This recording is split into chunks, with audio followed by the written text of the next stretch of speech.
During the previous lecture, I explained to you how the available energy decreases when there is irreversible heat transfer. For example, I took this example. I told you that suppose there is a source with temperature T and sink with temperature T naught, and if there is some heat that is to be transferred, then what is the available energy of that heat? Okay. So what we did, we imagined that this heat was given to some Carnot engine which was running between T and T naught, and then we found out the work, and that work was essentially this heat transfer Q into efficiency of this Carnot engine, which is T minus T naught upon T. So that will be your available energy, or that is the maximum work. That is nothing but available energy.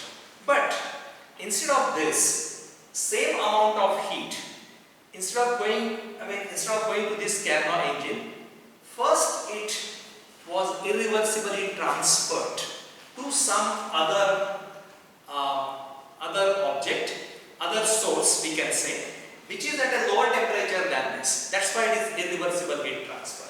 So this is that. Now this body will act as source. It has received the heat Q, right? The same amount of heat. Instead of going to Carnot engine here, it has gone to this, and now from here this becomes the new source. This is T dash. T dash is less than T. So if I say this is 1000 Kelvin, maybe this is 800 Kelvin.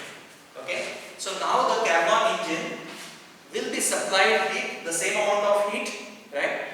But that Carnot engine is running between 800 Kelvin and T naught, which I took a number of 290 Kelvin.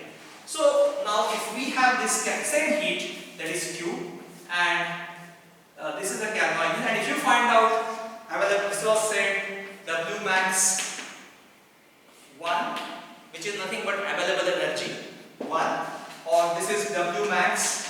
Why max? Because this Carnot engine, W max 2.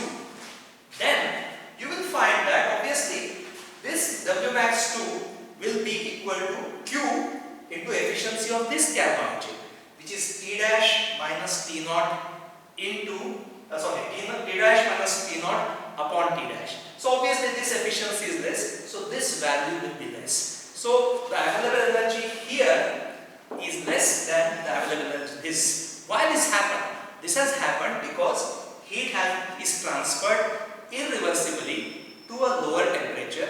So the quantity of energy is conserved, but the quality has gone down, and as a result you get less available energy or less work, maximum work. This is, we are imagining the reversible engine, meaning Carnot engine.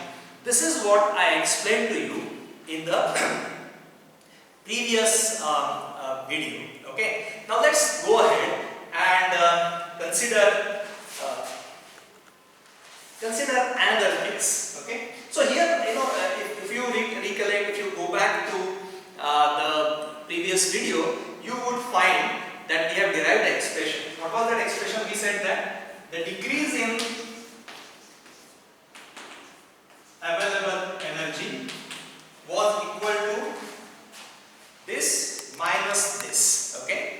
This minus this. That means this was available energy 1. W max 1 means available energy 1. This is available energy 2. Right. So this minus this is decrease in available energy because of irreversible heat transfer. And that we said was, we just proved, that was equal to T naught. What is T naught? T naught is the sink temperature, right? Lowest temperature for that Carnot engine. It's a sink temperature. T naught into delta S dash minus delta S. Delta S dash minus delta S. And what was delta S dash? Delta S dash is the entropy change. Like when heat is transferred, see here, heat is transferred from T dash to this Carnot engine, the entropy of this Carnot engine will increase because heat is received by it, and that heat transferred, right? That heat transfer, that entropy change. If you go back and look at the video, that entropy change was delta S dash, which was essentially Q upon T dash, because T dash, the temperature T dash of the source and that of carbon engine are same because it is transferred reversibly. So increase in entropy of the carbon engine is Q upon T dash, because this T dash, the temperature here is also T dash. So Q upon T dash. So the delta S dash was Q upon T dash. And what was delta S? Delta S was same thing, entropy change of this carbon engine, right? That was Q upon T, because T is the temperature of the source here and this T will be the temperature of the carbon engine. So that delta S was Q upon T. Okay, so this was what we did. So essentially, if you see, decrease in available energy was equal to the sink temperature, into the change, the entropy, the increase in entropy because of irreversible heat transfer. Please note that this delta S dash is greater than delta S, right? Delta S dash is greater than delta S, because look at this. This is T dash, which is smaller. T is higher. So Q upon T dash and Q upon T. So this is obviously a larger value. So this difference, delta S dash minus delta S, is the increase in entropy because of irreversible heat transfer.